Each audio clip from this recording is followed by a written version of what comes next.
திருச்சிற்றம்பலம். அம்மா கால் வராம இருக்கிறதுக்கு என்ன பண்ணணுங்கம்மா? மீட்டிங் அப்போ மியூட் மட்டும் போட்டுக்குமா? சரிங்க. அதனால நமக்கு பேச்சு ஒன்றும் தடப்படாது இதுல. சரிங்க.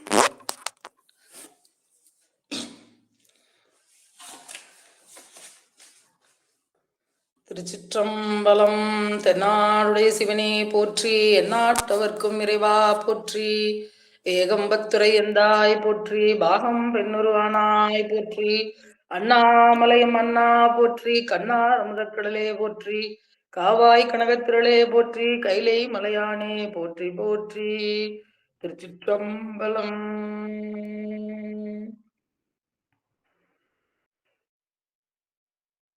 அருள் தரும் பச்சை நாய் எம்மையுடனாய பெரிசூடி பெருமான் மலரடிகள் போற்றி போற்றி. அருள் தரும் மட்டுவார் குடலமையுடனாய தாய்மானவர் திருவடிகள் போற்றி போற்றி. திருச்சிற்றம்பலம். உனக்கு பணி செய்ய ஒன்றனை என்னாலும், உனக்கு பணி செய்ய ஒன்றனை என்னாலும், நினைக்க வரம் எனக்கு நீதா நீதா. மனக்கவலை நீக்குகின்ற தென்மதுரை நின்மலனே, எவ்வுலகும் ஆக்குகின்ற சொக்கநாதா சொக்கநாதா. உனக்கு பணி செய்ய உந்தனை என்னாலும், நினைக்க வரம் எனக்கு நீதா சொக்கநாதா. திருச்சிற்றம்பலம். திருவருளும் குருவருளும் கூட்டுவிக்க இன்றைய குரு பூசை நன்னாளிலே நமக்கு இந்த குருவருளை சிந்திப்பதற்கு பெரும் துணையாக இருந்து நம்மை வழிநடத்தக்கூடிய அப்பர் அருள்நெறி மன்ற அமைப்பாளராகிய சாந்தா அம்மையார் அவர்களுக்கு அடியனுடைய நன்றியை தெரிவித்துக் கொண்டு, கேட்டல் சிந்தித்தல் எனப்படுகின்ற இந்த எழில்ஞான பூசை, இதுதான் கேட்டல் என்பதுதான் அந்த ஞானத்திலே முதல் சரியை கிரியை யோகம். ஞானத்திலே முதல் நிலை, ஞானத்தில் சரியை என்பது கேட்டல். அத்தகைய சரியை நமக்கு செய்வதற்கு இந்த வாய்ப்பை பயன்படுத்தி கொண்டு இதில் இணைந்துள்ள அனைத்து அடியார் பெருமக்களுடைய திருவடிகளையும் வணங்கிக் கொள்கின்றேன். மிகச் சிறப்பாக இன்னொரு குரு பூசையும் நாம் நினைவுபடுத்திக் கொள்ளுவோம். உலகமெல்லாம் இந்த திருநீற்றின் ஒளி விளங்க, அரண் நாமம் விளங்க, அப்பருக்கு திருநீறு சாற்றி தந்த திலகவதியார் திருவடியினையும் சிரத்தில் கொள்வோம் என்று திலகவதியார் திருக்கூட்டம் நாங்கள் திருவருளாலும் குருவருளாலும் திலகவதியாருடைய குரு பூசையை உங்களுக்கு நினைவுபடுத்தக்கூடிய நிலையிலே இருக்கின்றோம். நாயன்மார்களுடைய குரு பூசையில நாம அந்த நட்சத்திரப்படி நாம செய்யறோம் இல்லைங்களா? ஆனா இதுல சொல்லாமல் விடப்பட்டவங்களும் இருக்கிறாங்க. அப்படிப்பட்டவங்கள்ல நமக்கு திலகவதியாரோட குரு பூஜை சண்டேச நாயனாருடைய இதே நட்சத்திரத்திலே தை உத்திரத்திலே அமைவது. நமக்கு திலகவதியார் இல்லை என்றால் நமக்கு அப்பர் சுவாமிகள் இல்லை. இது அப்பர் மன்றத்துல நாம சொல்லலாம், வேற எங்க போய் சொல்றது இல்லைங்களா? திருநாவுக்கரசு பெருமானுக்கு குருவாக இருந்து சமண சமயத்திற்கு சென்று அங்கு நம்முடைய பெருமானுடைய பெருமையெல்லாம் பேசாது, சிந்திக்காது, திருநீர் பூசாது, தலை பறித்து பாய் சுற்றி சமணத்தில் இருந்த அப்பர் பெருமானை நமக்கு மீட்டு இந்த சைவ சமயத்திற்கு கொடுத்த பெருமை திலகவதி அம்மையாரே சாரும். திலகம் என்றால் ஞானம், வதி என்றால் நிறைந்திருப்பது. அப்படி ஞானம் நிறைந்த அம்மையாராக அம்பொன் மணிநூல் தாங்காது அனைத்துயிருக்கும் அருளே தாங்கி தந்தையார் போயினர், தாயார் போயினர், திருமணத்திற்காக நிச்சயித்திருந்த கணவரும் போயினர். நிச்சயித்திருந்தவர் தான் அவர், அம்மா கண்ணால கூட பார்க்கலாம். ஆனாலும் எம்முடைய தாய் தந்தையர் எமக்கு அவருக்கு எம்மை கொடுக்க இசைந்தனர். ஆகவே அவர்தான் எம்முடைய கணவர் என்று அவர் போரிலே மாண்ட செய்தி, புகழுடம்பை எய்திய செய்தி கேட்டு தம்முடைமை உடலையும் மாய்த்து கொள்ள இருந்த நிலையில தம்பியார் உளராக வேண்டும் என வைத்த தயாவினால் அவருக்காக வாழ்றாங்க. அவர் அந்த நிலையாமையை மிக உணர்ந்து இது இந்த கொல்லாமையை சொல்லக்கூடிய சமண சமயம் அவரை ஈர்க்க நம்பர் அருளாமையினால் அந்த சமய சமயத்துல குறுகினார்னு சொல்றாரு நம்முடைய சேக்கிழார் பெருமான். அப்படி சில காலம் பெருமான் அவரை சமண சமயத்திலே வைத்திருந்து அங்கு சென்று அந்த நூல்களை எல்லாம் கற்று அந்த அந்த சமயத்திற்கு குருவாக தர்மசேனராக ஆகி பிறகு திலகவதி அம்மையார் அந்த தம் இருந்த சுற்றத்தையும் வீட்டையும் துறந்து திருதிகை வீரட்டானத்திற்கு வந்து தவ வாழ்க்கையை மேற்கொண்டு பெருமானிடம் 40 ஆண்டுகளாக வைத்த விண்ணப்பத்தின் பலனாக பெருமான் சொல்றாரு. அம்மா அந்த தவம் மேற்கொண்ட உடனே சொல்லியிருக்கலாம், சாமி சொல்லல. ஆனா அந்த அம்மாவுக்கு அந்த தவ வாழ்க்கை தவமும் தவமுடையார்க்கே என்பது போல அவங்களுக்கு அந்த தவம் செய்ய பெருமான் வாய்ப்பு அந்த அம்மாவுக்கு அருளி இருக்காரு. 40 ஆண்டுகள் அந்த அம்மா தவம் செய்யும் போது என்ன வேண்டுறாங்கன்னா ஒரே விண்ணப்பம் தான். நாம ஒரு வாரம் வேண்டுமோ, அந்த விண்ணப்பம் கிடைக்கலன்னா அடுத்த சாமியை பார்த்து வேண்ட போயிடுவோம், இல்லைன்னா சலிப்பு வைந்துரும் நமக்கு இல்லையா. ஆனா திலகவதியார் அம்மையார் தம்முடைய தம்பியாருக்காக தம்பியார் உளராக வேண்டும் என வைத்த தயா மென்மேலும் பெருக அவர் இப்படி அமன சமயத்துல சென்று பெருமானுடைய பெருமை அறியாது இருக்காரே, பெருமானை நீங்க அவரை தடுத்தாட்கொள்ள வேண்டும் என்று சொல்ல, நீ உன்னுடைய மனக்கவலை ஒழி, உனக்கு பின் பிறந்தான் முன்னமே முனியாகி என்னைடைய தவம் செய்தான், அவனை நாம் சூளை மடுத்து ஆட்கொள்வோம் என்று பெருமான் சொல்ல மனம் அமைதியுற்று அவ்வண்ணமே அவருக்கு செய்தி வர அழைத்ததை மறுத்து அந்த அமன் பாழிக்கு நாம் வரமாட்டோம் என்ற அம்மை சொல்ல அந்த வாக்கை அவருக்கு அவருடைய உள்ள கீழிலேயே ஒரு கிளர்ச்சியை ஏற்படுத்தி, நான் வரமாட்டேன் என்று தானே அக்கா சொன்னார்கள், நாம் சென்று பார்க்கலாம் என்று இரவோடு இரவாக வந்து இந்த புலர் காலை பொழுதிலே அந்த சரி தொண்டு செய்வதற்கு தோண்டியும் அந்த விளக்கு மாறும் எடுத்து வரக்கூடிய அன்னையார் திருவடியில சென்று வீழ்கின்றார். நம் குலத்துல பிறந்த நீங்க தான் எனக்கு ஒரு வழிகாட்டணும் என்று சரணடைய, பரசமய குழியில் விழுந்தீர் எழுந்திரீர் அப்படின்னு ஒரே வார்த்தை தான் அம்மா சொல்றாங்க. எழுந்திரீர் என்ற ஒரு குரு உபதேசமாகவும் அவர் பெருமானுடைய திருநீர் கொடுத்து திருவாளன் திருநீர் திலகவதியார் அழிப்ப பெருவாழ்வு வந்ததென்று இரு கைகளாலும் ஏந்தி உருவாறு அணிந்து கொண்ட உடனே அந்த சூளை கொஞ்சம் குறைந்தது. அவர் பின்பற்றிய அந்த வழியே தாமும் பின்பற்றி உழவார படையோடு கோயிலுக்கு சென்று பெருமானை வணங்கி தம்முடைய சூளையை நீக்கப் பெறுகின்றார். அது தொடர்ந்து கையிலே உழவாரமும் வாயிலே தேவாரமாக பெருமானை பாடி பெருமானுடைய திருவடி அடைந்த அப்பர் பெருமான் திருவடிகளையும் போற்றி, அப்பரை நமக்கு தந்த திலகவதியார் எம்பிராட்டியாருடைய திருவடிகளையும் போற்றி கொண்டு இன்று நம்முடைய அத்தகைய சிறப்பான ஒரு சுபபூசையை செய்து அந்த பதமாகிய சண்டீச பதத்தை அடைந்த சண்டேச நாயனாருடைய குருபதியை நாம் இன்று சிந்திக்க இருக்கின்றோம். சேங்கலூர் எனப்படுகின்ற ஊரிலே பிறந்தவர் நம்முடைய சண்டேச பெருமான். சேய் எனப்படுவது முருகப்பெருமானை குறிக்கின்றது. முருகப்பெருமானால் அந்த ஊரு வழங்கப்பெறுகின்றது. முருகப்பெருமான் சூரசம்ஹாரத்தின் பொருட்டு கையிலிருந்து வரும்போது சேனைகளோட வந்து வரக்கூடிய வழியிலே தாரகாசூரனையும் கிரௌஞ்சமலையையும் பிளந்து வரும்போது இந்த மண்ணி ஆற்றின் தென்கரையில் இருக்கக்கூடிய இந்த ஊரை உருவாக்கி அங்கு சிவபூசை செய்து பெருமானை வணங்கி சென்ற தலமாக இது சொல்லப்பெறுகின்றது. அதனால சேங்கலூர் என இதற்கு பெயர் வந்தது. இந்த சேயடைந்த சேங்கலூர் என்று நம்முடைய தேவாரங்களிலே குறிப்பிடப்படுகின்றது. அது இந்த தலத்தினுடைய சிறப்பு, அந்த மறையோதும் அந்தணர்கள் வாழ்கின்ற தலம், அந்த மறைகள் ஓதி வேள்வி செய்யப்படுகின்ற தலம். அந்த குலத்திலே தான் நம்முடைய சண்டேச நாயனாரும் ஒதுக்கின்றார். இந்த சேங்கலூர் தலத்துல இருக்கக்கூடிய பெருமானுடைய பெயர் சகிதேவியார் சமேத சத்தியகிரீஸ்வரர். அந்த பெருமான் பெருமாட்டி தீர்த்தம் மண்ணியாறு. இந்த தலத்துலதான் நம்முடைய சண்டேச நாயனார் விசார சர்மர் என்ற நாமத்தோடு கௌசிவ கோத்திரத்திலே அவதரிக்கின்றார். இங்கிருந்து அந்த ஆணிரைகளை மேய்த்து கொண்டு சென்றது திரு ஆப்பாடி என்கின்ற ஊர். அங்குதான் அந்த மண்ணியார் சங்கரையிலே சிவலிங்கம் அமைத்து அவர் அந்த பூசை செய்கிறார்.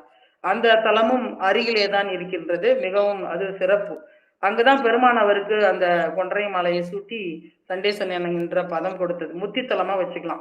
சேங்கலூர் பிறந்த தலம் என்றால் திரு ஆப்பாடி சண்டேச நாயனார் முத்தி அடைந்த தலம் இல்லைங்களா. அந்த தலத்துல இருக்கக்கூடிய அம்மையார் பெரிய நாயகி உடனாய பாலுகுந்த நாதர் தீர்த்தம் மண்ணியாறு தீர்த்தம். திருவருளாலும் குருவருளாலும் அடியனுக்கு ஒரு முறை குரு பூசை என்று சென்று தரிசனம் செய்யக்கூடிய வாய்ப்பு கிடைத்தது. சண்டேச நாயனாருடைய திருவடிகளை வணங்கி நாம் அவருடைய சரிதத்தை நாம் இன்று சிந்திக்கலாம். மெய்மையே திருமேனி வழிபடா நிற்க வெகுண்டெழுந்த தாதை தாழ்மழுவினால் எரிந்த அம்மையான் அடிச்சண்டி பெருமானுக்கடியே. முழுமையாக நமக்கு தொகையிலே சொல்லிட்டார் சுந்தரமூர்த்தி நாயனார் சண்டேஸ்வரமான். இதுல ஒரு சிறப்பு, எல்லாரையும் அவங்க பேரை மட்டும் குறிப்பிட்டிருப்பார், இல்ல பேரோட ஊர் மட்டும் வந்திருக்கும். இந்த இடத்துல மெய்மையே திருமேனி வழிபடா நிற்க, அப்படி பெருமானுடைய திருமேனியாகிய சிவலிங்க திருமேனியை வழிபட்டு கொண்டே, வழிபடானா தொடர்ச்சியாக வழிபட்டு கொண்டே இருக்கும் பொழுது அதை கண்டு வெகுந்த தாதை, அவருடைய தாளை மழுவினால் எரிந்த அம்மையான் அடித்தண்டி பெருமானுக்கடியேன், பெருமானுடைய அடியாராக இருக்கக்கூடிய அந்த தண்டீசர் அம்மையான் என்று, அம்மை போன்ற அந்த திருப்படி பற்று, அம்மை பூசை பண்றாங்க இல்லைங்களா காஞ்சிபுரத்துல, மணலால் லிங்கம் அமைத்து, இங்கேயும் இவர் மணலால் லிங்கம் அமைத்து வழிபடுறார். அங்கேயும் காஞ்சிபுரத்துல கம்பை ஆற்றுக்கரையில அம்மையும் மணலால் லிங்கம் அமைத்து வழிபடுகின்றார். பெருமானுடைய திருவிளையாட்டால அந்த கம்பை நதி பெருகெடுத்து வர அந்த பெருமானை காப்பாற்ற வேண்டிய அம்மை ஆற தழுவி கொள்கின்றார் இல்லையா, அவ்வளவு ஒரு பற்று. இங்கு செய்யக்கூடிய பூசையை தந்தை இப்படி அந்த பால் குடத்தை இடறுவதாலே தடை வந்து விடுமோ என்ற அந்த பற்றினாலே அவர் அந்த கோலை எடுத்து ஓச்ச அது மழுவாக மாறி இரண்டு தாதையுடைய இரண்டு கால்களுமே தண்டிக்கப்பட்டு அவர் விழுந்து விடுகின்றார். அவர் விழுந்ததையும் இவர் அதை என்ன என்று பார்க்காது அந்த சிவபூசை தடைபடாது உருப்படுகின்ற அந்த சிந்தையிலேயே ஒரு மனதோடு அப்படியே செய்கின்றார். சிவபூசை என்பது எந்த தடையும் வாராமல் சிவபூசைக்கு நடுவில் எழுந்திருக்க கூடாதுன்னு சொல்லுவாங்க. அதற்கு வேண்டிய பொருள்களை எல்லாம் சேர்த்து கொண்டு அந்த மனநிலையை நமக்கு அந்த ஒரு தியானம் போல ஒரு யோகம் போல செய்வேன். அதனாலதான் சரியை கிரியா யோகம் என்று, கிரியை யோகம் என்று தனித்தனியாக பிரித்து சொல்லாது கிரியா யோகம் என்று நமக்கு சொல்லியிருக்காங்க. அந்த புறப்பூசையாகிய அந்த கிரியை செய்யும் போதே அப்படியே அகப்பூசையும் செய்து கொண்டு அந்த யோகத்திலே சென்று விடுவது, அதுதான் அந்த நிலை, கிரியா யோக நிலை. அத பிறகு அந்த யோகம் நிலை, அந்த யோகம் செய்ய செய்ய செய்ய அப்படியே கொஞ்சம் கொஞ்சமாக அந்த நித்தை கூடல் எனப்படுகின்ற அந்த ஞான நிலை நமக்கு வரும். அதை நம்முடைய வழிபாட்டிலே சொல்லியிருப்பது நானெறியிலே மிக மிக சிறப்பான நெறி. அதுல நமக்கு இந்த திருத்தொண்டர் திரு அந்தாதிலே நமக்கு நம்பியாண்டார் நம்பி புலமேறிய செங்கல்லூரில் குறிசில் குறைகடல் சூழ் தலமேறிய விரற் தண்டீசன் தந்தை தாளிரண்டும் வலமேறிய மழுவால் எரிந்தீசன் மணிமுடி மேல் நலமேறிய பால் சொரிந்தலர் சூட்டிய நன்னிதியே என்று சொல்லுவாங்க. பூசைக்கு பூவும் நீரும் ரொம்ப முக்கியம். பூசை என்றாலே, பூ என்றால் பூப்பது, சை என்றால் நீக்குவது. பூவும் நீரும் கொண்டு பூசை செய்வது, அதுதான் மிக முக்கியமானது. பால், பசும்பால், ஆவினுடைய பால் சொரிந்து நீராட்டுவது என்பது மிக சிறப்பு. பெருமானை பாலால அபிஷேகம் செய்வது மிக சிறந்தது இல்லைங்களா. இந்த நாயனார் வரலாறுல நமக்கு பூசையினுடைய பெருமையும் நாம் காணலாம், சிவபூசையினுடைய பெருமையை காணலாம், பசியினுடைய பெருமையும் இந்த நாயன்மார் வரலாறுல நமக்கு சொல்லுகின்றார். இன்னும் ஆனாய நாயனார், திருமூல நாயனார் வரலாறுல நமக்கு பசுக்களுடைய அந்த பெருமைகளை சொல்கின்றார்கள். ஒரு நாட்டினுடைய செல்வம் என்று கருதப்பட்டது அந்த பசுக்குளங்கள் தான் அந்த காலத்துல எல்லாம் இல்லைங்களா. அந்த ஆணிரைகளை பெரிதொரு நாட்டை சேர்ந்த மன்னன் கவர்ந்து கொண்டு போகும்போது அதை மீட்பதற்காக இரு நாடுகளுக்கு இடையே போரெல்லாம் நிகழ்ந்தது இல்லையா. மாடு என்று சொல்லப்படுவதே செல்வம் தான். அப்படி மாடு என்பது இந்த ஆணிரைகளையும் குறிக்கும், செல்வத்தையும் குறிக்கும் என்பது இந்த சண்டேச நாயனார் மூலமாக நமக்கு நிறைய கிடைக்கின்றது. அந்த பெருமையெல்லாம் நாம் உணர்ந்து மானிட பிறவி தானம் வகுத்தது மணவாக்காயம் ஆணிடத்து ஐந்தும் ஆடும் அரண்மனைக்காக அன்றோ வானிடத்தவரும் மண்மேல் வந்து அரண்தனை அர்ச்சிப்பர் ஊனெடுத்து உழலும் ஊமர் ஒன்றையும் உணரார் அந்தோ அப்படின்னு சொல்றாங்க.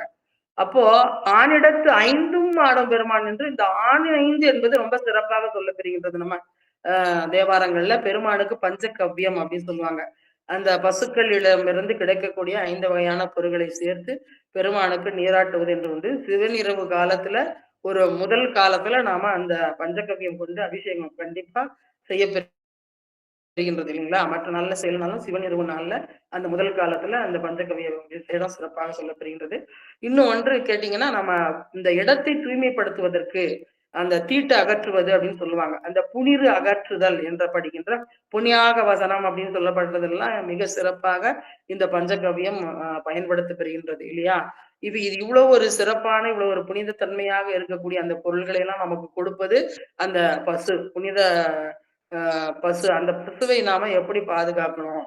அது சொல்லக்கூடிய காலகட்டத்துல நாம இருக்கிறோம். ஏன்னா சுவைக்காக எதை எதையோ உண்டு மயங்கி மக்கள் மயங்கி திரிகின்ற இந்த காலத்துல நாம அதனாலதான் நம்ம இந்து சமயத்துல பசுக்களை கொல்லக்கூடாது அப்படின்னு சொன்னோம். பஞ்சமா பாதகத்துல ஒண்ணு பசுவை கொல்வது இல்லைங்களா? பசுவை நான் கொல்லல, நான் விற்கதான் செய்யறேன், வாங்கி அவங்கதான் கொல்றாங்கன்னா விற்றவர்களுக்கும் அந்த பாவம் உண்டு. கொன்னவன் பாவம் தின்னவனோட போச்சு அப்படின்னு சொல்லுவாங்க இல்லையா? கொன்றால் பாவம் தின்றால் போச்சு இல்ல, கொன்னவனுடைய பாவம் தின்றவனுக்கு போச்சு. இவன் திங்கிறான் தான் அவன் கொல்றான். புரியுதுங்களா? இவங்க சாப்பிடலன்னா அவன் அதை கொல்ல போறது கிடையாது.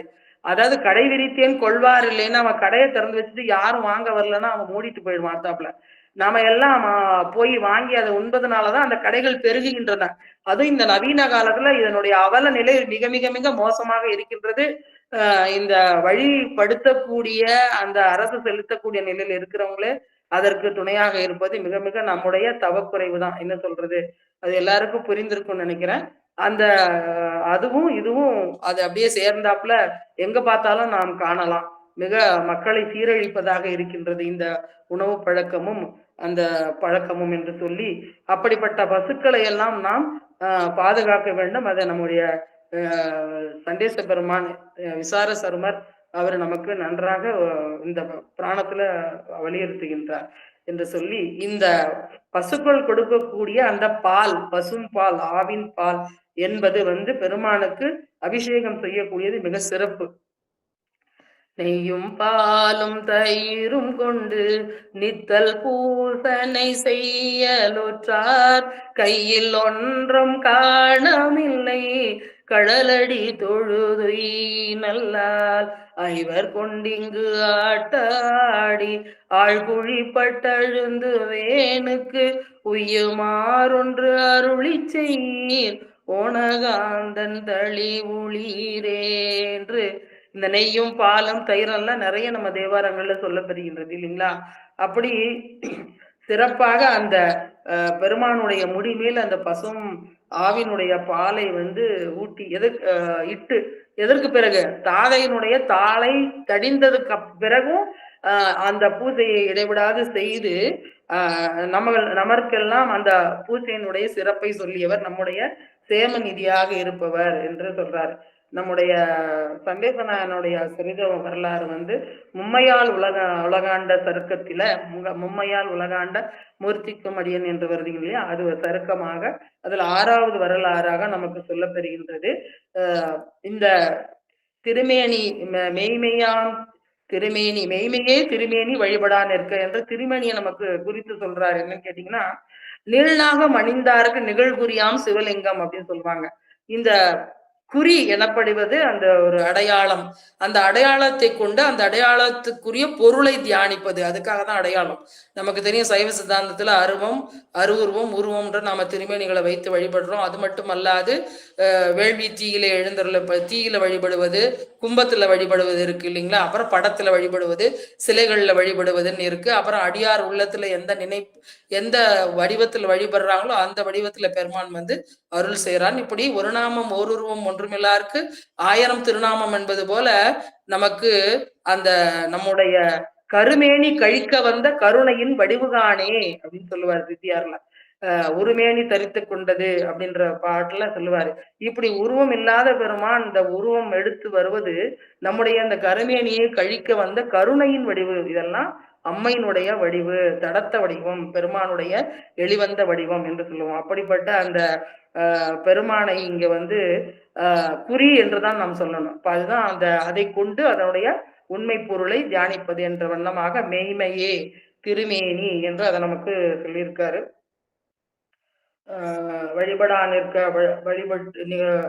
வழிபட்டு நிற்கும் போது தந்தை வெகுண்டு எழுந்து அவரை உதைக்க அவரை மழுவினால் எறிந்த அம்மையான செண்டி பெருமான் என்று நமக்கு சொன்ன மாதிரி நமக்கு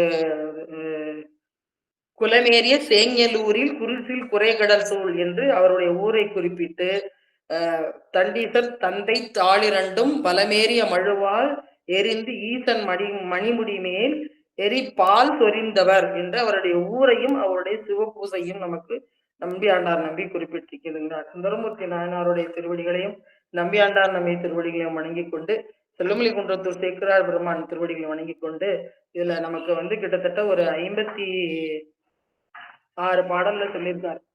இந்த வரலாறை நாம பாடல் மூலமா நம்ம பார்க்கணும்னா கொஞ்சம் நேரம் பார்த்தாது. 59 பாடல்கள் சொல்லியிருக்காரு நமக்கு. அதை கொஞ்சம் கொஞ்சமா நம்ம சுருக்கமா பார்க்கலாம் என்று சொல்லி, முதலாவதாக நாம் சொன்ன மாதிரி தல சிறப்பு. அந்த சேங்கலூர் என்பது சகிதேவி சமேத சத்தியவாகீஸ்வரர் முருகப்பெருமான் வழிபட்ட கோயில் அது. அதுதான் நம்ம சண்டேச நாயனார் பிறந்த ஊர்னு பாக்குறோம். அந்த ஊர்ல நம்ம சண்டேச நாயனார் அந்தன குலத்துல பிறந்தவர். அப்படி இருக்கக்கூடிய ஊரின் சிறப்பா சொல்லிட்டு வர்றாரு. அது ஒரு 2-3 பாடல் மட்டும் நாம பார்த்துட்டு, சேக்கிழார் பெருமானோட அந்த சொல் நயமும் அதன் பொருள் நமக்கு கிடைக்கக்கூடிய அதுவும் அந்த நயத்தையும் நாம சிந்தித்து பிறகு வரலாறுக்கு சுருக்கமாக விரைவாக செல்லுவோம் என்று சொல்லி, பூந்தன் பொன்னி என்னாலும் பொய்யாதளிக்கும் புனல் நாட்டு வாய்ந்த மண்ணி தென்கரையின் மன்ன முன்னாள் வரைகிழிய எந்து மயில் வேநிலை காட்டி இமையோர் பகை கடக்கும் தெந்தன் அளித்த திருமறையோர் மூதூர் செல்வ செங்கலூர். இதுல முருகப்பெருமான முதல்ல சொல்லிட்டார் இந்த பாட்டுல. முருகப்பெருமான் அந்த சூரர்களை வெல்ல வந்த போது அவர் நமக்கு உருவாக்கி தந்த ஊர். நம்ம அந்த காலத்துல எல்லாம் மன்னர்கள் எல்லாம் காட்டை அழித்து நாட்டை உருவாக்கினார்கள் நம்ம படிச்சிருக்கோம். அதுபோல அந்த சாலைகள் எல்லாம் அமைத்தார்கள் அப்படின்னு பார்த்தோம். நமக்கு கடந்து செல்வதற்கு எளிமையான வழியையும் வாழ்வதற்கு அருமையான ஊரையும் உருவாக்குவது போல இங்க நமக்கு வழிபடுவதற்கு முருகப்பெருமானால உருவாக்கி தரப்பட்ட அந்த ஊர் பெருமானுடைய சேய் ஆகிய முருகன் அவர் உருவாக்கிய ஊர். அதனால சேங்கலூர் என்று செல்வ மூதூர் என்று சொல்றார் நமக்கு. இந்த செல்வம் என்பது செல்வன் கடல் ஏற்றும் செல்வம் செல்வமே, அதெல்லாம் நமக்கு தெரியும்.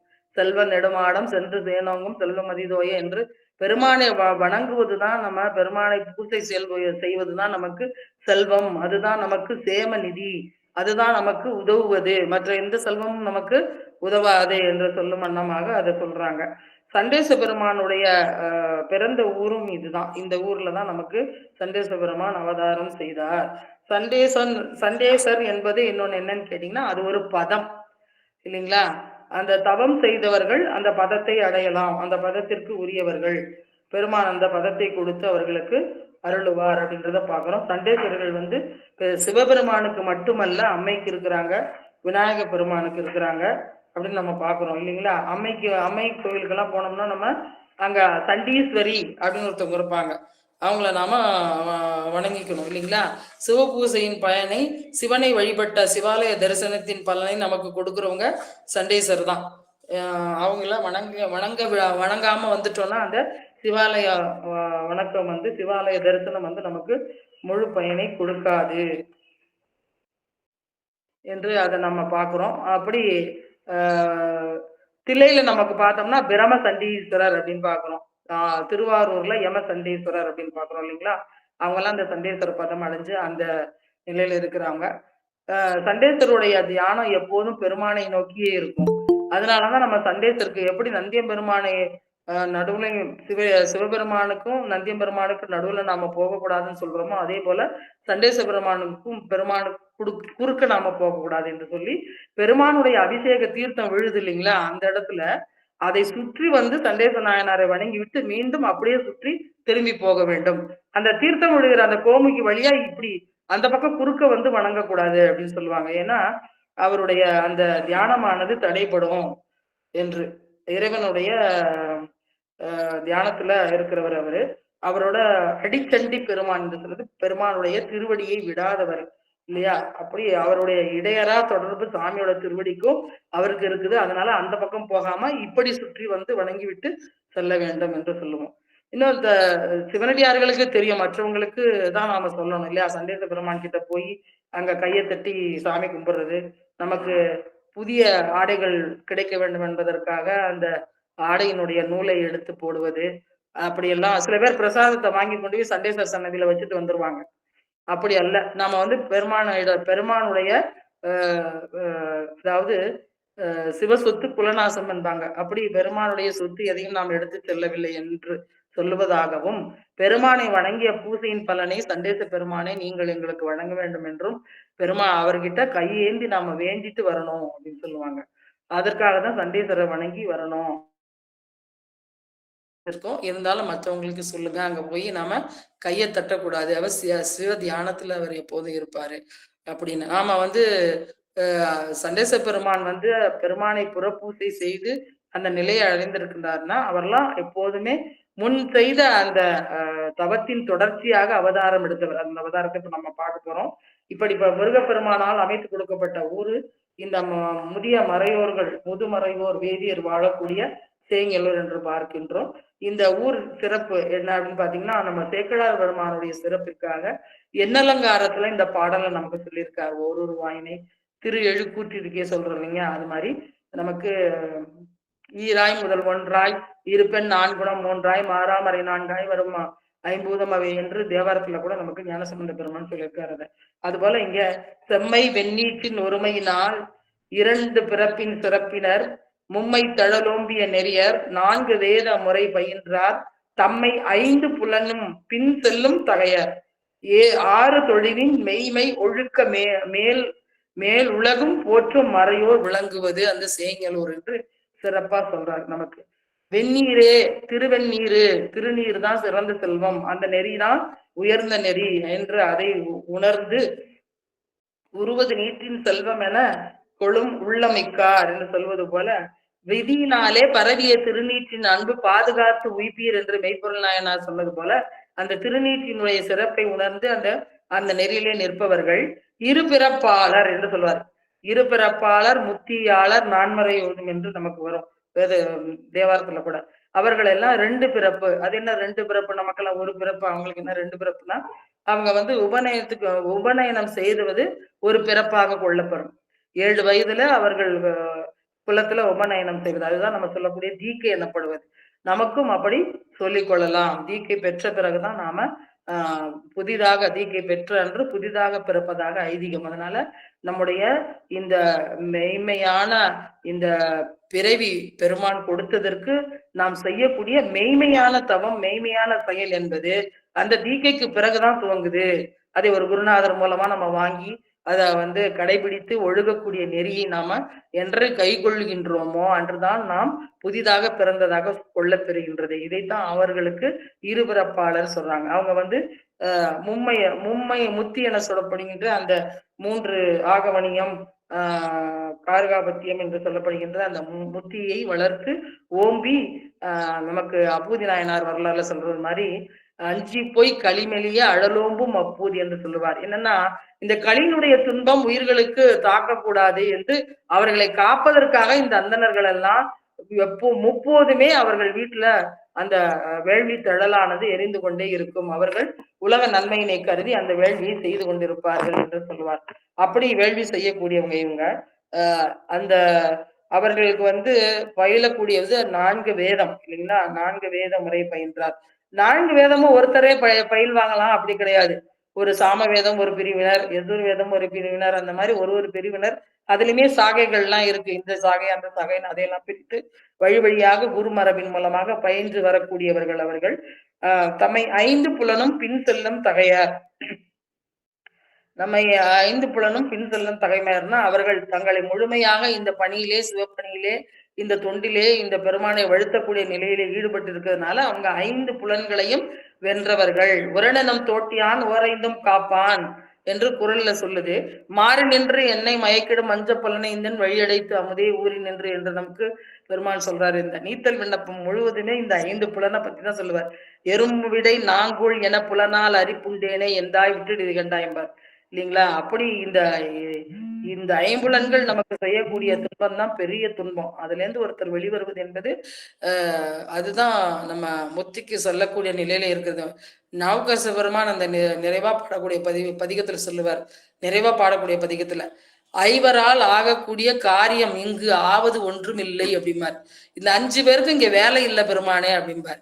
இப்ப பெருமான் இந்த படைப்புக்கு கொடுத்து அனுப்புவதே, இந்த புலன்களை கொடுத்தது, பொறி புலன்களை கொடுத்ததே இந்த போக நுகர்ச்சிக்காக தான். அப்போ அந்த போக நுகர்தல் இல்லை என்றால் அவர் எதை நுகர தயாராகி விட்டார் என்றால் சிவத்தை நுகர தயாராகி விட்டார். இப்ப போக நுகர்ச்சிக்கு செல்லாதவர்களுக்கு, அந்த பொறி புலன்களை அடக்கியவர்களுக்கு, அதை வென்றவர்களுக்கு அடுத்து சிவானந்த பேரின்ப அந்த போகம்தான். அப்படி இந்த நிலையில நிற்கிறோம். ஒழுக்கம் எனப்படுகின்ற நெறியில நிற்கிறவங்க அறுதொழிலின் மெய்மை ஒழுக்கம், அதுதான் அந்த ஓதுதல், ஓதுவித்தல், கேட்டல், வேட்டல், வேட்பித்தல், ஈதல், ஏற்றல், அது அறுதொழில்னு சொல்ல, அந்தனருக்குரிய அறுதொழில் அதெல்லாம். அப்படி அந்த ஒழுக்கத்துல நிற்கிறவங்க. அதுபோல இப்படிப்பட்ட மறையோர்கள் நிறைந்து விளங்கக்கூடிய ஊர் அந்த சேங்கலூர் என்று சேங்கலூரை பற்றி சொல்றாரு. கோதின் மன்றோர் புரி முன்னூல் குலவு மார்பிற் குழை குடுமியோது கடை சூழ் சிறுவர்களும் முதவும் பெருமை ஆசானும் போதின் விளங்கும் தாரகையும் மதியும் போல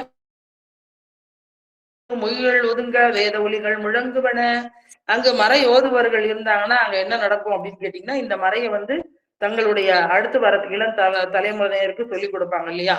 நாம தேவாரம் படிக்கிறோம் எல்லாரும், நம்ம வீட்டுல இருக்கிற குழந்தைங்க பேர பிள்ளைங்களுக்கு எல்லாம் எத்தனை பேர் தேவாரம் சொல்லி கொடுக்குறோம், எத்தனை பேர் ஓதுவார் பயிற்சிக்கு அனுப்பி வைக்கிறோம் நம்ம வீட்டுல இருக்க குழந்தைங்கள, இல்லையா? அப்படி கிடையாது. அவங்க மறையோர்கள் பாத்தீங்கன்னா தங்கள் குடும்பத்துல இருக்கக்கூடிய குழந்தைங்களுக்கு அந்த மறையை பயிற்றுவிக்கிறாங்க. அப்போ அந்த அந்த குலத்து மரபுபடி அவர்கள் நூல் அணிந்து, அந்த உபநயன நூல் அணிந்து, சிகை முடிந்து, இந்த வேதத்தை ஓதி அந்த வாத்தியார்னு சொல்லுவாங்க, அவங்கள்ட்ட பயின்று வருகின்றார்கள். அப்படிப்பட்ட சிறுவர்களும் ஆசானுமாக, மாணவர்களும் ஆசிரியர்களுமாக நிறைந்த அந்த ஊர்ல இருக்கக்கூடிய மக்கள் என்று சொல்றாரு. இதுல இன்னொரு சிறப்பு என்னன்னு கேட்டீங்கன்னா, அதுக்கு ஒரு உவமையா என்ன சொல்றாருன்னு, இது சேக்கிழார் பெருமானுடைய சிறப்புக்காக இதை நம்ம பாக்குறோம். அந்த மாணவர்கள் தாரகைகள் போலவும், இந்த ஆசிரியர் நிலவு போலவும் மதி போலவும் இருக்காரு அப்படின்னு சொல்றாங்க. ஏன்னா இந்த சூரியனும் நிலவும்னு சொல்லியிருக்கலாம். ஏன்னா சூரியனுடைய ஒளி வெப்பம் மிகுந்தது. அப்படி குருநாதர் அப்படி இருக்க மாட்டார். குருநாதர் சரி, தேராத மாணவனை கூட எப்படியாவது தேற்றிவிட வேண்டும் தான் நினைப்பார், இல்லைங்களா? அப்படிப்பட்ட தன்மையான குளிர்ச்சியான அந்த பொறுமை மிக்க அந்த தன்னை ஒளி பொருந்தியவர். அதனால அவரை மதிக்கு ஓமையாக சொல்றாங்க.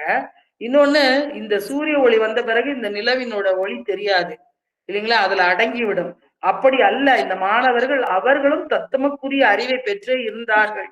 அப்ப நிலா ஒளி இருக்கும்போது சுத்திரும் அந்த விண்மீன்களையும் நாம காண முடியும், இல்லையா? அதுவும் ஒளிர்ந்து கொண்டேதான் இருக்கும். அப்போ இந்த மாணவர்களுக்குரிய ஞானத்தால அவர்களும் சிறந்து விளங்குவார்கள். இந்த அவர்களை எல்லாம் வழி நடத்தக்கூடிய, ஆற்றுப்படுத்தக்கூடிய நிலையில இந்த குருநாதர் இருப்பாரு. பேரறிவா இருக்கக்கூடிய பரம்பொருள் இந்த சிற்றறிவான ஆன்மாக்களை செலுத்துவது போல அவர் அந்த அவர்களுக்கு பயிற்றுவிக்கின்றார் என்று சொல்றாரு. இப்போ இந்த சிறுவர்கள் தங்களுக்கு ஏற்பட்ட ஐயங்களை எல்லாம் சொல்லி அவர்களிடம் அந்த வேதங்களை எல்லாம் பயின்று கொண்டு அவர்களிடம் மாணவர்களாக இருந்து இந்த நன்மை பயனை பெற்று வருகின்றார்கள். இப்படி இருக்கக்கூடிய அந்த ஊரிலே அடுத்ததாக இந்த வேதம் படித்தவர்கள் செய்யக்கூடியது வேள்வி, இல்லையா? அதை பத்தி நமக்கு சொல்றாரு. எப்படி அமைந்திருக்கு அப்படின்னு. யாக நிலவும் சாலை தரும் மறையோர் அந்த அவியுணவின் பாக நுகர வரும் மாலும் மயனும் ஊரும் படர் திரை புண் பாக மிகந்து வரும் சேக்கை எனவும் வானவர்கோன் ஆகமனையும் கந்தனமும் நாட்டும் யூப வீட்டம் உள்ளன. இந்த வேள்வி செய்யப்படுவதே இது அந்த கடவுளர்களை நோக்கி செய்யப்படும் போது அவர்களுக்கு அவிர்வாகம் கொடுக்குறாங்க, இல்லையா? அந்த அவிர்வாகத்தை வாங்குவதற்காக வரக்கூடிய அந்த இந்திரன், பிரமன், திருமால் முதல்வர்கள்லாம் தங்களுடைய வாகனங்கள்ல வராங்களாம். அந்த வாகனங்களை கட்ட வைக்கக்கூடிய அந்த தறிகள், இடங்கள் எல்லாம் அந்த ஊர்ல நிறைய இருந்தது அப்படின்னு சேக்கிழார் பெருமான் சொல்றாரு. அதுவும் இல்லாம இந்த வேத விற்பனர்கள் உயர்ந்தவர்கள்லாம் தேர்ல போகக்கூடிய, அவர்களுக்குரிய மரியாதையில தேர்ல போகக்கூடிய வழக்கம் இருந்தது. நாம பாக்குறோம் தில்லையில அந்த பூஜை செய்யக்கூடிய தீட்சிதர்களை அவர்களை பல்லக்குல அமர வைத்து அது தோல்ல சுமந்து முன்னாடி தீவெட்டி பிடித்து செல்லக்கூடிய அவர்களுக்குரிய மரியாதை, பெருமானுக்கு பூஜை செய்யக்கூடிய மரியாதை. அதுபோல இங்க வேத விற்பனர்கள் வரக்கூடிய தேர்கள், அந்த தேர்கள் நிறுத்தப்பட்டிருக்கின்ற இடம். இப்ப அயன் வந்தாருன்னா அவருடைய வாகனமான அன்னப்பறவை, மால் வந்தாருன்னா அவருடைய வாகனமான கருடன், இல்லையா? அப்புறம் நம்ம தேவேந்திரன் வந்தாருன்னே அவருடைய வாகனமான ஐராவதம், இவையெல்லாம் நிறுத்தக்கூடிய இடம். அவர்களாம் வந்து அந்த அபிர்வாகத்தை உண்டு உண்டு வாங்கி வாங்கி செல்கின்றார்கள். அப்படி பலகாலம் வந்து வந்து போகக்கூடியதுனால அத சேக்கிழார் நமக்கு அருமையா வர்ணிக்கிறார். அதெல்லாம் எப்படி இருந்துச்சா, அந்த யூபத்தம்பம் அப்படின்றது அது ஒரு வேள்வி பசுக்களை எல்லாம் வேள்விக்கு அப்போது பசுக்களை வைத்து செய்திருக்கின்றார்கள். அந்த நமக்கு திருமூலர் சொல்லுவார், அவிசொரிந்து 1000 வேட்டலில் ஒன்றன் உயிர் சொகுத்து உண்ணாமை நன்று அப்படின்னு சொல்லுவார். அந்த கொல்லாமைக்கு சொல்லும் போது இப்படி மாமிசங்களை போட்டும் வேள்வி எல்லாம் செய்திருக்காங்க அப்படின்னு சொல்றாங்க நமக்கு. அப்படி அந்த பசுக்களை கட்டக்கூடிய தறிகளும், இந்த யானைகளை கட்டக்கூடிய தறிகளும், இந்த பறவைகள் எல்லாம் புல் அந்த அவையெல்லாம் வந்து அமரக்கூடிய அந்த குண்டுகளும் நிறைந்த அமைந்த இடமாக இருந்தது அந்த சேங்கனூர். உம் அந்த சேங்கனூருடைய அந்த தெருக்களை வந்து சொல்றாரு பாருங்க. இப்படி அந்த தீம்பால் ஒழுக கரவாமே தீம்பால் ஒழுக பொழுதுதோறும் ஓம தேனு செல்வனவும் அந்த அடியார்கள் ஆசான் மனங்கனி போ அந்த வேதத்தை சொல்லக்கூடிய அந்த கற்றுக்கொள்ளக்கூடிய அந்த குழந்தைகள் வந்து என்ன பண்றாங்கன்னா, அவங்க வந்து சாம வேதத்தை அவங்க பயிற்சி பண்ணிக்கிட்டு என்ன பண்றாங்களா, அந்த சமித்துகள் இப்ப அந்த ஊரோட தொழிலு வேள்வி செய்யறதுன்னு ஆயிப்போச்சு. அப்ப வேள்வி செய்யறதுக்கு வந்து சமித்துகள் வேணும். அதுக்கு கலசங்கள் அமைப்பதற்கு நீர் வேணும் இல்லையா? இதெல்லாம் அந்த ஊர்ல ஒத்து வாழக்கூடிய அந்த குழந்தைகள் செய்யறாங்கன்னு அந்த ஊரோட பான்மையை சொல்றாரு. இந்த வேதம் சொல்லக்கூடிய சிறுவர்கள் எல்லாம் அந்த வேதத்தை பயிற்சி பண்ணி கொண்டே சென்று அந்த சமித்துகளை கொண்டு வருகின்றார்கள். அவர்கள் வீட்டில் உள்ள மகளிர்கள் வந்து அந்த தடங்களிலே பொய்கையிலே மூழ்கி அதற்குண்டான நீரை கொண்டு வந்து குடிக்கின்றார்கள். இந்த காமதேனுக்கள் எல்லாம் கரவாமையே பால் சொரியுதான். அப்படி வளமை மிகுந்த பசுக்களை உடைய ஊரா இருந்ததுங்க.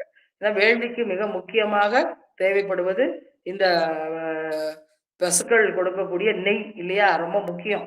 அந்த நெய்யில தான் நமக்கு ஆகுதியா நெய்யை விட்டு வேள்வித்தீயை வளர்த்துதான் அதுல ஆகுதி அவங்க சமர்ப்பணம் பண்றாங்க. அப்படிப்பட்ட பசு கூட்டங்கள்.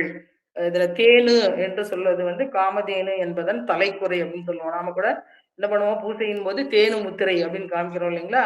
அது பசுவின் பால் மடி குறி அது காமிக்கணும். நம்ம அந்த பூசை செய்யக்கூடிய அந்த நீர்ல அதையெல்லாம் இருப்பதாக பாவனை செய்து நம்ம அந்த பூசையில நம்ம சொல்றோம் இல்லையா?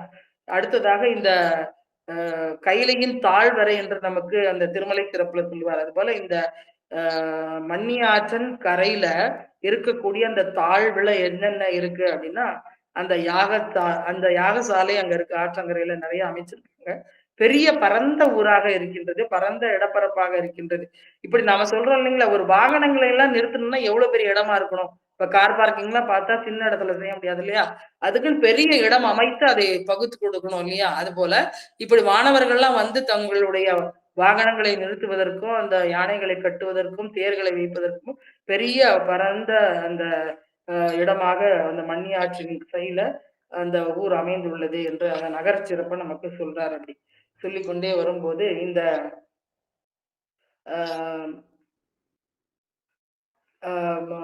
சேக்கடார் பெருமான் தனக்கு இந்த பெரிய புராணம் பாட வாய்ப்பு தந்த அனபாய சோழனை பற்றிய குறிப்பு இந்த புராணத்துல நமக்கு சொல்றாரு இல்லைங்களா?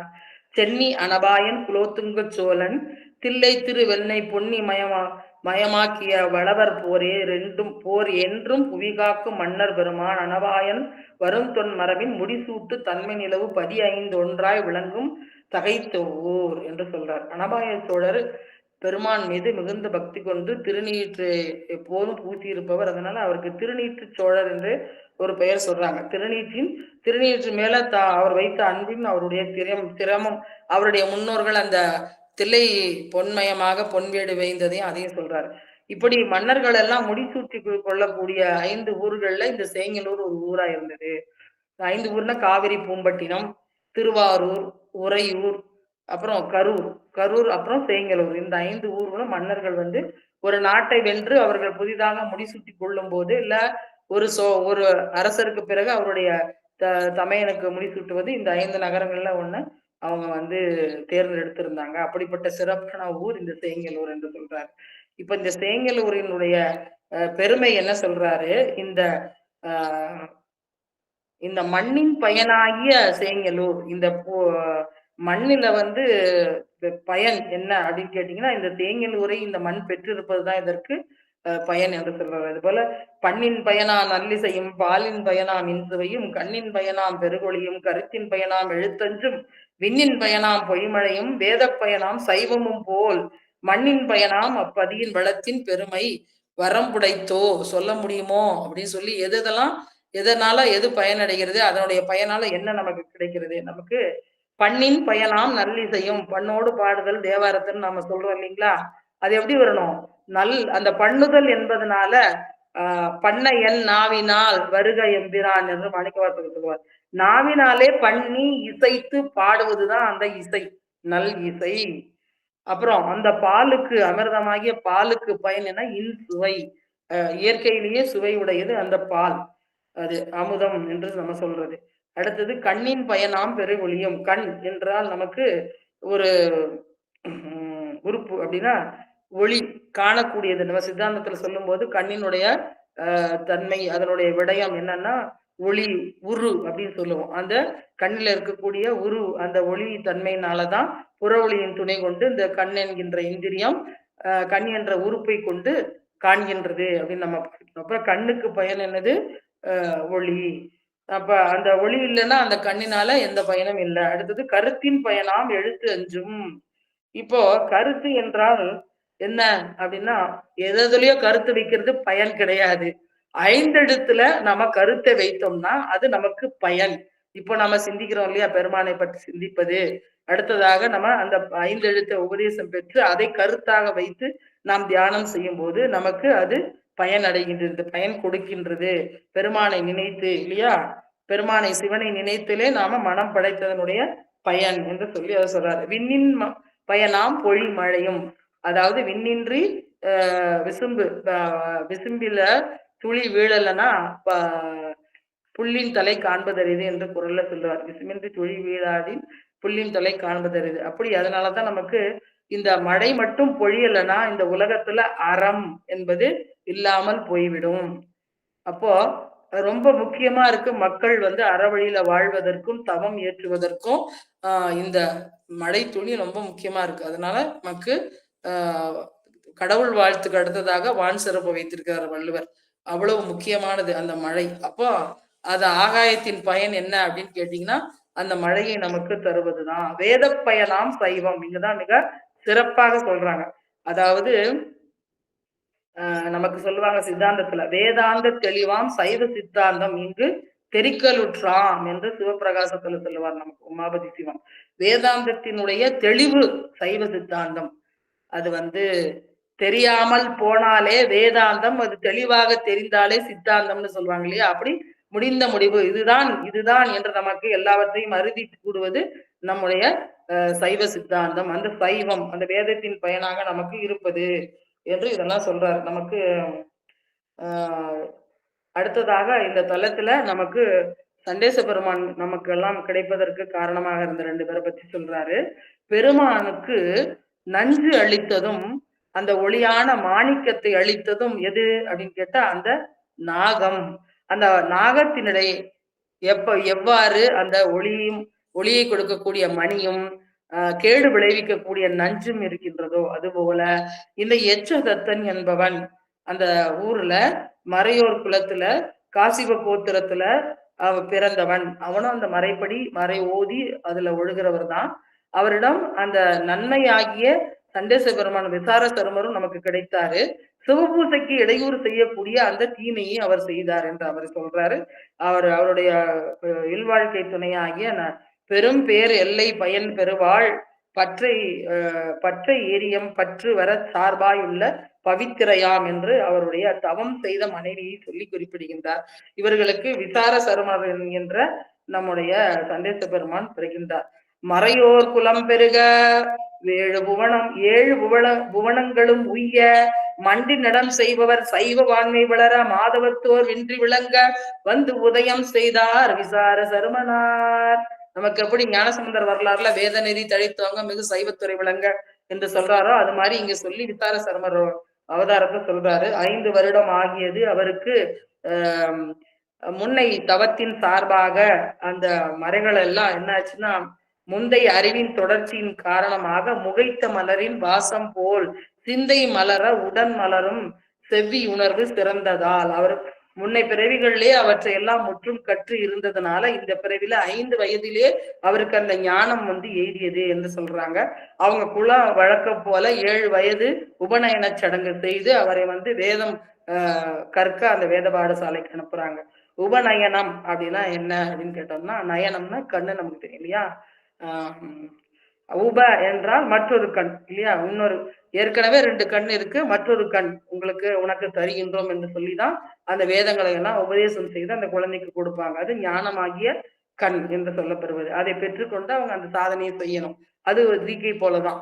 அந்த வேதங்களை ஓதி அந்த மந்திரங்களை ஓதி அதன் வழி அவங்க நடக்கணும் அப்படின்னு. அடுத்தது கொளுத்துவதன் முன் கொண்டமைந்து. இப்போ நமக்கு மாணவர்களுக்கு 3 இலக்கணம் சொல்ல நமக்கு நன்னூல் சூத்திரம் கற்பூரம் போல, கரி போல, வாழைமட்டை போல அப்படின்னு. அந்தந்த ஆன்மாவினுடைய பக்குவம், அதனுடைய அறிவின் தீரம் இல்லையா. சில பேர் கற்பூரம் போல உடனே சொல்றத புரிஞ்சுக்குவாங்க. சில பேர் கொஞ்சம் கரி போல கொஞ்சம் ஊதி ஊதி கொஞ்சம் அப்படியே மறுபடியும் கேட்க கேட்க அவங்களுக்கு கொஞ்சம் புரியும். சில பேர் வாழைமட்டை போல அந்த ஆன்மாவுடைய வினை பயன் தான், பிராரத்த வினை காரணமாக தான் இந்த நிலைமை ஏற்படுகிறது. அப்படி நம்முடைய சண்டேச பெருமான் எப்படி இருந்தார், விசார பெருமார் கொளுத்துவது முன் கொள்கின்ற. அப்படியே கொஞ்சம் அந்த நெருப்பு பக்கத்துல கொண்டு போனாலே போதும், கற்பூரம் என்ன ஆயிடும், அப்படியே பத்திக்கும். அது போல இருந்தார். அழகில் கலையின் பொருட்கெல்லை ஆடும் கடலே என கொண்ட செலவு மிகுந்த சிந்தை நீர் தெளிந்தார் சிறிய பெருந்தகையார் என்று நம்முடைய ஞானசம்பந்த பெருமான சொல்லுவாரு. சிறிய பெருந்தகையார் அதே வாக்கினால நமக்கு சண்டேச பெருமான இங்க சொல்றாரு சேக்கிழார் பெருமான். அப்படி கற்றதன் பயன் என்ன, கற்றதனால் ஆய பயனென்கொள் வாளறிவன் நற்றால் தொழார் எனின் நமக்கு வள்ளுவர் நாயனார் சொல்லிட்டார். அதே போல அம்மை கேக்குறாங்க நமக்கு திருக்குறிப்பு தொண்ட நாயனார்ல காஞ்சிபுரத்தினுடைய சிறப்பெல்லாம் சொல்லும் போது அங்க சுவாமி அம்பாளுக்கு வேத உபதேசம் எல்லாம் உபதேசம் பண்ணும்போது அம்பாள் கடைசியா கேக்குறாங்க, உங்களுக்கு பிடித்தது என்ன அப்படின்னு கேட்கும்போது எனக்கு பிடித்தது பூசை என்னும் போது, அப்ப அது போதும் எனக்கு, மற்றதெல்லாம் அதெல்லாம் எனக்கு, அதை விட உங்களுக்கு பிடித்ததை செய்வதுதான் எனக்கு வேண்டும் என்று அம்மா பூதனை செய்ய எழுந்தால் பெண்ணின் நல்லவளாகி பெருந்தவ கொழுந்து என்று சேர்க்கிறார். அது மாதிரி இங்க அழகில் கலையின் பொருட்கு எல்லை, இந்த கலைகளை எல்லாம் கற்று தேர்வதன் மூலமாக அதனுடைய எல்லை என்ன அப்படின்னா பெருமானுடைய திருவடிதான். அதுதான் நம்ம அபரஞானம் பெற்று அந்த அபரஞானத்தினாலே பரஞானத்தை பெற்று பரஞானத்தை மூலமாக பெருமானுடைய திருவடியை அடைவதுதான் நம்ம சைவ சித்தாந்தத்தில் சொல்றோம். ஏன்னா எல்லாருக்குமே முக்தினா உடனே தெரிஞ்சிடாது இல்லையா. இப்படி முக்தின்னு ஒண்ணு இருக்கு, இதுக்கு சாதனைன்னு ஒண்ணு செய்யணும். இந்த சாதனை செய்வதற்கு முதல்ல உங்களுக்கு யாராவது சொல்லணும், உபதேசமா நீங்க வாங்கணும், இதை இடைவிடாத செய்யணும். தீக்க வாங்கிட்டு இருந்தீங்கவே அப்பதான் இல்லாத கஷ்டம் எல்லாம் வரும். ஏன் தான் தீக்க வாங்கினேன்னு தெரியல, இவ்வளவு கஷ்டம் வருது, பேசாம அப்பயே அவங்க சொன்னாங்க வாங்காம இருந்திருக்கலாம் அப்படின்னு நினைப்போம் இல்லையா. அப்படி எல்லாவற்றிலையுமே நாம அதுல பொருந்தி அதுல வழிபட்டு அதை கடக்கும் போதுதான் அதனுடைய எல்லையை நாம காண முடியும். எங்க சரியை கிரியா யோகம் ஞானம், ஞானத்துல ஒன்னொன்னுலயும் 4 நாள் தெரியும். இந்த ஞானத்துக்கு போகும்போதுதான் நமக்கு கொஞ்சமாச்சும் அந்த உணர்வு வரும், பெருமானுடைய திருவடியை நாம பெற்று விடுவோம், அதுதான் நாம் அடையக்கூடிய செல்வம். அப்படி அந்த உணர்வை அப்போதே பெற்றவர் கொளுத்துவதன் முன் கொண்டவர் ஞானமுடைய நம்முடைய சிறிய பெருந்தேகராகிய சண்டேச பெருமான் என்று சொல்றார். இப்படி நடனமே புரியும் சேவடியார் நம்மை உடையார் என்னும் மெய்மையுடனே தோன்றும் உணர்வின் கண் ஒழியாது ஊறும் வழி அன்பின் கடன் இயல்பாய் அப்படி இருக்கார் பாருங்க. பெருமான் தான் நம்மை ஆளுடையவர், அவன் ஆண்டான் நான் அடிமை என்ற அந்த உணர்வோடையே இருக்கக்கூடியவர். அப்படி இருந்து கொண்டிருக்கக்கூடிய ஒரு நாளையில அவர் அப்படி 7 வயது ஆனதுக்கு அப்புறம் வேதம் படிக்க போறாரு இல்லையா. அப்படி போய் மற்ற மாணவர்களோடு செல்லக்கூடிய நிலையிலே அங்க ஒரு இடையன் அந்த பசு கூட்டங்களை ஓட்டி கொண்டு போகும்போது ஒரு கன்று என்ற பசு வர மறுக்கின்றது. அதை வலுக்கட்டாயமாக பிடித்து இழுத்து அதை அடிக்கின்றான். அதை அடிச்சு அதை துன்பப்படுத்தும் போது இவர் அவனை தடுத்து இந்த இந்த ஆவின் பெருமையெல்லாம் உங்களுக்கு தெரியுமா, இது எவ்வளவு பெருமையானது அப்படின்னு சொல்றாரு. அவனுக்கு தங்கும் அகில யோனிகட்கு மேலாம் பெருமை தகைமையென பொங்கு புனித தீர்த்தங்கள் எல்லாம் என்றும் பொருந்துவன துங்க அமரர் திருமுனிவர் கணங்கள் சூழ்ந்து பிரியாத அங்கமனைத்தும் தம்முடைய வல்லவோ. நல்ல ஆணினங்கள் கோபூசை செய்யறோம் நம்மலாம் இல்லைங்களா. எல்லாருக்கும் நிறைய பேருக்கு வழக்கம் இருக்கும். நம்முடைய கோயில்கள்லயும் திருக்கோவில்கள்ல காலையில கோயில் திறக்கும் போது திருப்பள்ளி எழுச்சியில பூசை செய்துதான் கோயில்களை திறக்கக்கூடிய வழக்கம் இருக்கு இல்லையா? இந்த பசுவினுடைய உடம்புல என்ன இருக்கு? தீர்த்தங்கள் இருக்கு, புனித தீர்த்தம் இருக்கு. இந்த தேவர்கள் எல்லாம் இந்த பசுவினுடைய உடலை விட்டு பிரியாத நிலையில இருக்கிறாங்க. அடுத்தது பெருமான் திருமுடி மேல் உகந்து ஆடக்கூடிய ஆணைந்து, திருமஞ்சனம் எனப்படுகின்ற ஆணைந்து கொடுக்கக்கூடியவை இந்த குலங்கள் என்று சொல்றார். அடுத்தது பெருமானுடைய திருநீரு கொடுப்பன இந்த பசுக்கள். அவர் பூசுவதற்கு நீலகண்டர் செய்ய சடை நிறுத்தர் சாத்து திருநீரு கொடுக்கக்கூடிய அந்த பசுக்கள். அடுத்தது பெருமானும் பெருமாட்டியும் உகந்து ஏறக்கூடிய விடை குலம் இல்லையா? பெற்றமேறுவார் ஏறுகந்து ஏறுவார் மழவிடை ஏறுவார் என்று வருகின்றதெல்லாம் இந்த பசு கூட்டத்துல இருக்கக்கூடிய அந்த காளை இல்லையா? அதுவும் பசுதான். அப்படி அந்த பசு கூட்டத்தில் இருக்கக்கூடிய இந்த பசுக்கள் அப்படிப்பட்ட சிறப்புடையது. இப்படிப்பட்ட பசுவை நீ துன்பப்படுத்துகின்றாய், நீ இந்த பசுக்களை மேய்க்க தேவையில்லை, நீ ஒழி, நீ நிறை மேய்ப்போ, நிறை மேய்ப்பன் என்று சொல்லிட்டு வேதம் படிக்கிறத விட்டுட்டு பசு கூட்டங்களை அவர் பாதுகாக்கக்கூடிய கடனை ஏற்று அவையெல்லாம் மனம் கோணாத வண்ணம் அவற்றை எல்லாம் கனிவாக நடத்தி யாவர்க்குமாம் இறைவர்க்கொரு பச்சிலை, யாவர்க்குமாம் பசுவுக்கொரு வாயுரை, யாவர்க்குமாம் உண்ணும் போது ஒரு கைப்பிடி, யாவர்க்குமாம் பிறருக்கு இன்னுரை தானே என்று நமக்கு திருமூல நாயனார் சொல்வது போல அந்த பசு கூட்டங்களை எல்லாம் அன்போடு வழி நடத்தி சென்று அவற்றுக்கெல்லாம் புதியன புல்லா அவற்றுக்கு காண்பித்து ஊட்டி நல்ல நீரில் அருந்த செய்து அப்படி தன் கைகளாலே பறித்து புள்ளையெல்லாம் ஊட்டி அப்படி அன்பாக மேய்க்கின்றார் அந்த ஆணிரைகளை. அவைகளெல்லாம் தம்முடைய கன்றை வீட்டிலே விட்டு வந்தாலும் இந்த மறைக்கன்றாகிய இந்த விசார சர்மர் மீது மிகுந்த பாசத்தை பொழிபவன அவை அவரை நோக்கி வந்து கரவாமலே பால் சொரியக்கூடிய நிலையில இருந்தாங்க. இவர் மேய்க்கும் போது அந்த பசுக்கள் கொடுக்கக்கூடிய பால் மிகுதியாக இருந்த வண்ணமாக இருந்தது. அந்த அந்தணர்கள் எல்லாம், அந்த ஊரில் உள்ள அந்தணர்கள் அனைவரும் மிக அகம் மகிழ்கின்றார்கள். விசார சர்மர் மேய்த்ததுனால் நமக்கு நல்ல பசு பால் கொடுக்கின்றது என்று. இந்த பால் முளைப்பால் தாமே பொழிய கண்டு திருமஞ்சனமாம் குறிப்புணர்ந்தே சிவபூசனையை விரும்பும் வேட்கை விளைந்திடணும். யார் யாருக்கோ பார்த்தா பால் பொழிவதை பார்த்தா ஏதாவது வேற என்ன ஞாபகம் வரும், அதை நாம எடுத்து பயன்படுத்தலாம், இல்ல இல்லாதவங்களுக்கு கொடுக்கலாம், அப்படிதான் ஞாபகம் வரும். ஆனா இவருக்கு சிவபூசை மஞ்சனம் செய்வதற்கு இந்த ஆவின் பால் நாம பயன்படுத்தலாம், வீணாக அவையெல்லாம் துறந்து கீழே பொழிகின்றன என்று அதை செய்ய முற்படுகின்றார். சில பேருக்கு அந்த சந்தேகம் உண்டு, ஏன் கோயில்ல இவ்வளவு பாலை ஊத்தி ஊத்தி எல்லாம் அந்த சாக்கடையில தானே அப்படியே போகுது, இவ்வளவு பாலை ஊத்தி வீணாக்குறாங்களே, பால் இல்லாதவங்களுக்கு பயன்படும். அப்படி அல்ல, அந்த பெருமானுக்கு அந்த அபிஷேகம் செய்யப்படுவதனால அந்த பசுக்கள் அந்த பால் கொடுப்பதனுடைய உயர்ந்தபட்ச பலன் அவற்றிற்கு சென்று சேர்கின்றது. அந்த பசுக்களுக்கு போய் சேருது முதல்ல, அடுத்து அந்த பாலை கொண்டு வந்து கொடுத்தவங்களுக்கு பயன் போய் சேர்கின்றது. அந்த திருமேனியிலே அந்த அபிஷேகம் ஆட்டும் போது அதிலிருந்து வரக்கூடிய அந்த அதிர்வலைகள் என்பது சுற்றளவுல 5 மீட்டர் வரையிலும் 5 கிலோமீட்டர் வரையிலும் அந்த வைப்ரேஷன் இருக்கின்றது. கோயிலுக்கு சென்று வணங்கினாலும் வணங்காம இருந்தாலும் எல்லாருக்கும் அந்த பலன் சென்று சேருகின்றது. இதை நாம புரிந்து கொள்ளணும். அதனால அப்படிப்பட்ட அந்த பூஜையை செய்யறதுக்கு எப்படி பெருமானுக்கு ஒரு குறி வேணும் இல்லையா? முதல்ல சொன்னது மாதிரி ஒரு குறி இருந்தா தான் நம்ம அதை பெருமான் நினைச்சு பூஜை பண்ணணும். இவர் அங்க மண்ணியாற்றங்கரையில மணலால லிங்கம் அமைத்து, லிங்கம் மட்டும் அல்லாது சுற்று மடாலயங்கள், சுற்று மடாலயம், கோபுரம் எல்லாம் சமைத்து அந்த சிவபூசைக்கு ஆயத்தம் செய்கின்றார். அந்த திருப்பள்ளி தாமம் சாதாரணமா பூக்கள் இல்லையா, இல்ல மலர்னு சொல்லுவோம், அத பெருமானுக்கு பண்ணும்போது அது திருப்பள்ளி தாமம். பெருமானுக்கு நாம படைப்பது அது நாம பிரசாதம் சொல்றோம், பரிக்கலங்கள் அப்படின்னு சொல்லுவோம், பெருமானுக்கு கொடுக்கக்கூடிய அந்த பிரசாதத்தை. அப்படி எடுத்து என்ன செய்யறாரு, அங்க ஆற்றங்கரையில இருக்கக்கூடிய அந்த குடங்கள் எல்லாம் எடுத்துக்கொண்டு, மண்ணாலான கலையம்லாம் அங்க இருக்கும் இல்லைங்களா, அந்த ஆற்றங்கரையில என்ன மண்ணாலான கலையம் இருக்கும் எல்லாரும் யோசனை பண்ணணும்.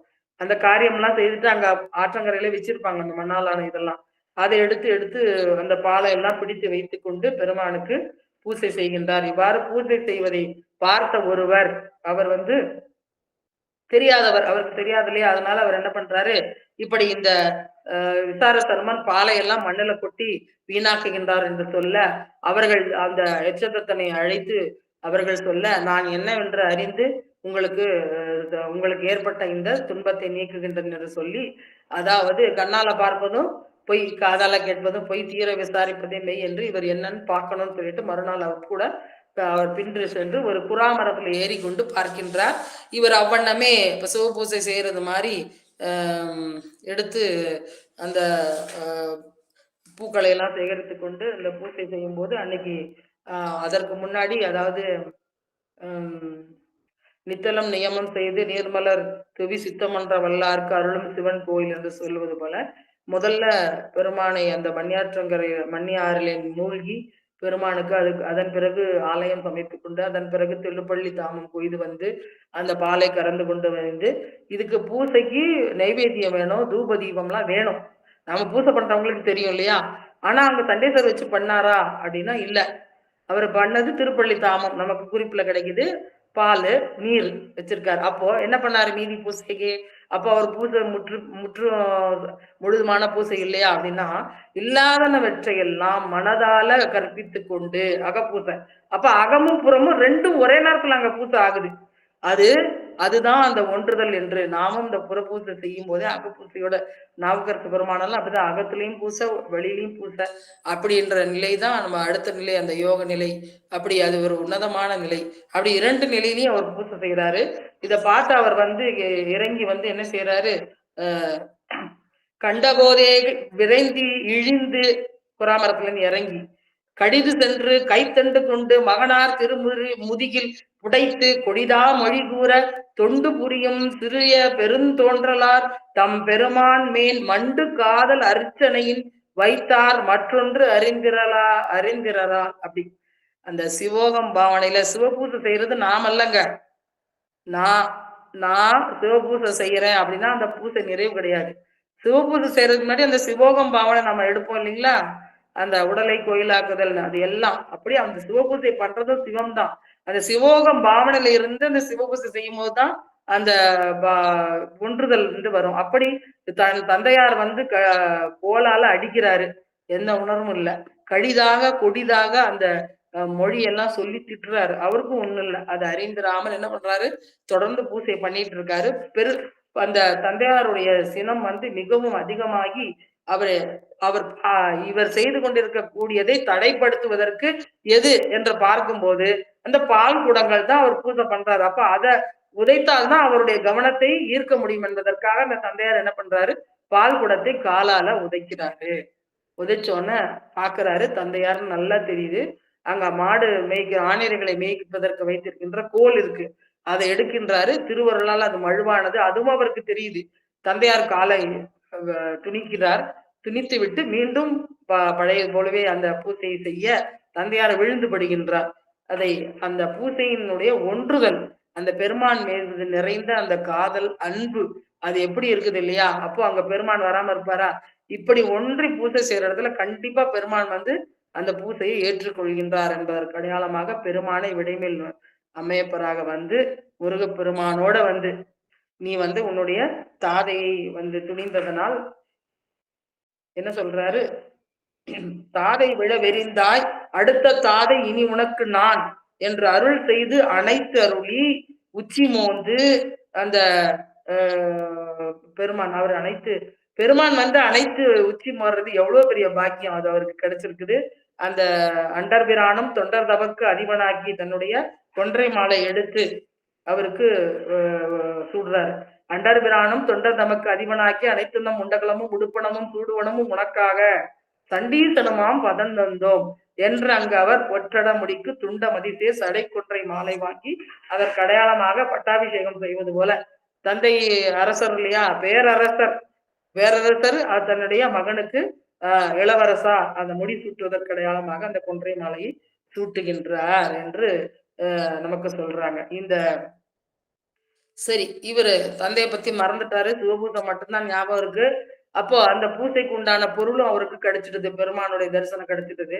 அப்புறம் அவருடைய தந்தையார் என்ன ஆனார்னா, இந்த பெருமானுடைய அறக்கருணை மரக்கருணைன்னு சொல்லுவாங்க இல்லையா, நமக்கு காலவாச குறுந்தொகையில சொல்லும் போது நாவுக்கரசர் பெருமான் சொல்லுவாரு, இந்த கூற்றம் மன்னதோர் கொள்கை என் கொள்கையேன்னு சொல்லுவார் இல்லைங்களா. நான் முறையா உன்னைய பூசை செய்து நான் உன்னை அடைவேன், ஆனா அதுக்கு பல நாள் ஆகும். ஆனா இந்த காலன் என்ன பண்ணா, பூஜை செய்யற அந்த அந்தன சிறுவனை அவன் துன்புறுத்தினால நீ வந்து உடனே அவனுக்கு அருள் செய்த இல்லையா? அது எளிமையான வழி. அது குறுக்கு வழி மாதிரி இருக்காது. சீக்கிரமாவும் கிடைக்குதே. அப்படின்ற மாதிரி இப்ப அத மறுபடியும் அதையே சொல்லி நாவுக்கர் பெருமான் சொல்றாரு. சுடரான் கழல் சூடுமே அப்படிங்கிறார். கொண்ட தொண்டரை துண்ணிலும் சூழலே நீ இந்த யமதூதர்களே நீங்கள் சிவ அடியார்களை சென்று அடைந்தீர்களானால் நீங்க அந்த காலனை போல நீங்க அந்த பெருமானுடைய கடலை சூடிக்குவீங்க அப்படின்னு என்ன அர்த்தம்? பெருமான் உங்களுக்கு அந்த அவருக்கு கொடுத்த போல உங்களுக்கு தண்டனை தருவார்.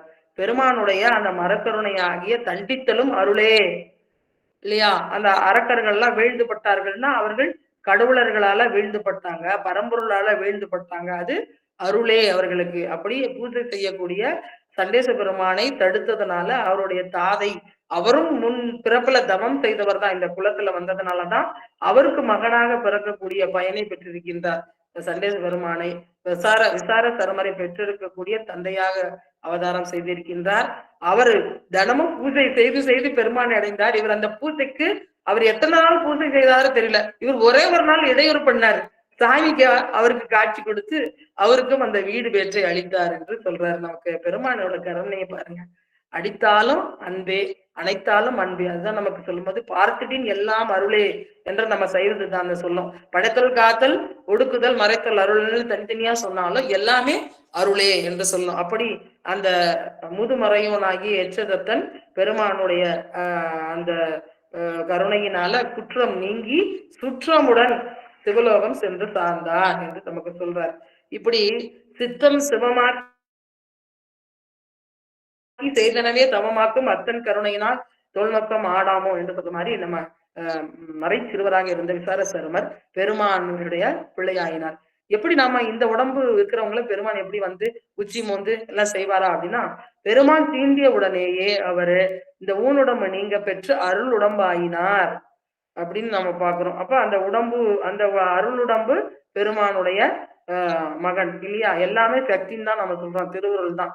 அப்போ திருவருள் அந்த சார்பை பெற்றவுடனே அது சிவத்திலுள்ள அது அடக்கமா ஆகிட்டு திருவருளுக்குரியதாக சிவத்திற்குரியதாக ஆகி மகனாகினார் என்று இந்த வரலாறு நமக்கு முடிகின்றது. இதுல வந்து இன்னும் நிறைய பசுவை காக்கக்கூடியதெல்லாம் நிறைய சொல்லியிருக்கிறாங்க. நாம் என்ன செய்யணும், இந்த பசுக்களை வந்து பூசை செய்வதோடு நில்லாது அந்த பசு கூட்டங்களை பாதுகாக்கணும். பசுக்கள் நல்லா பயன் கொடுக்கும் போது அதை பயன்படுத்தி கொண்டு பிறகு அதை தவிர்ப்பது செய்யக்கூடாது. அந்த பசு கோமடங்களுக்கு நாம உதவி செய்யணும் என்று அதெல்லாம் நமக்கு ஒரு அறமாகவே சொல்லி வச்சிருக்காங்க இல்லையா? அதனாலதான் வேத வாழ்க அந்தனர் வானவர் ஆணினம் வீழ்க தன்னால் வேந்தன் ஓங்குக என்று நமக்கு ஞானசம்பந்த பெருமான் சொல்றாரு. அப்படி மிக சிறப்பான அந்த பசுக்களுடைய சிறப்பையும் அந்த மறையோருடைய சிறப்பையும் பெருமானுடைய சிவபூசை சிறப்பையும் சிவபூசையின் பயனையும் சொல்லக்கூடிய சண்டேச நாயனாருடைய சரிதத்தை இன்று வாய்த்த வண்ணம் நமக்கு திருவருளாலும் குருவருளாலும் சிந்திக்க பேறு கிடைத்தது. கூடவே நமக்கு திலகவதியாரை சிந்தித்து திருநாவுக்கரச பெருமானுடைய திருவருளையும் பெறக்கூடிய வாய்ப்பு கிடைத்தது. குருவர்களுக்கும் திருவருளுக்கும் நன்றி தெரிவித்து இதுதோறும் இந்த இதுகாரம் அடியனுடைய இந்த சிந்தனையை ஏற்று செவிமடுத்து கேட்ட அனைத்து அடியார் திருவடிகளையும் வணங்கி விடைபெறுகின்றேன். திருச்சிற்றம்பலம். வாழ்க அந்தனர் வானவராணினம் வீழ்க தன் பூனல் வேந்தனும் ஓங்குக ஆழ்க தீயதெல்லாம் அரண்நாமமே சூழ்க வையகமும் துயர் தீர்கவே. திருச்சிற்றம்பலம். காவாய் கனகத்திரளே போற்றி, கைலை மலையானே போற்றி போற்றி. திருச்சிற்றம்பலம். நன்றிங்கம்மா.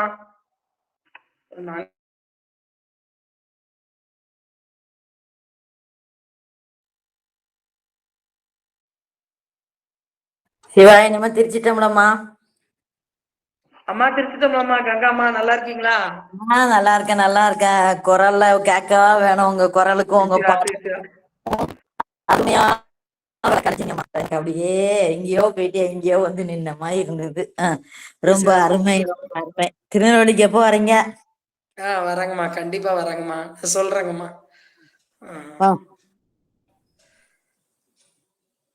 சரிங்கம்மா.